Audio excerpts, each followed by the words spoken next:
So Walter Raleigh, famous English explorer, coloniser, I won't shy away from that, he was a coloniser. He was given royal permission by Queen Elizabeth I to settle colonies in North America in places that were specifically not already colonised by Christians.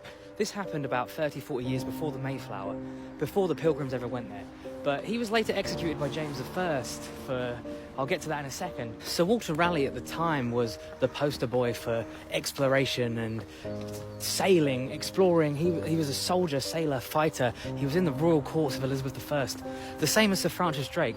But it's rumoured that Elizabeth had a bit of a crush on him because her lady-in-waiting, a lady-in-waiting is like her personal advisor, was not allowed to get married. That just wasn't a thing. But in secret, Sir Walter Raleigh and Bess, her name was Elizabeth Throckmorton, I believe, were married in this church in secret.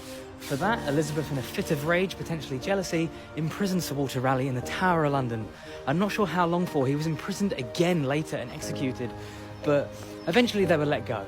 But this area in Beddington is where his wife lived after he was executed. If you're watching from the United States or you've heard of Virginia, Virginia gets its name from Sir Walter Raleigh naming it after Elizabeth I, who was known as the Virgin Queen. Fun fact for you. He's also famous for sponsoring the Roanoke colony, it is the first colony to settle in the United States, what is now the United States.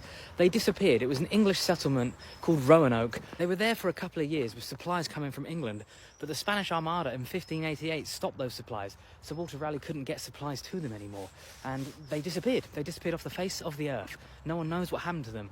When people went back to the Roanoke colony, all they saw was Croatan written, carved into a tree. That was the name of an indigenous American tribe at the time, and they disappeared. Later, Jamestown happened, and that was a successful colony. Then the Pilgrims, and then North America got colonized. But that's Sir Walter Raleigh's connection to that, which is quite mad. He sponsored that expedition, but he fell out of favour.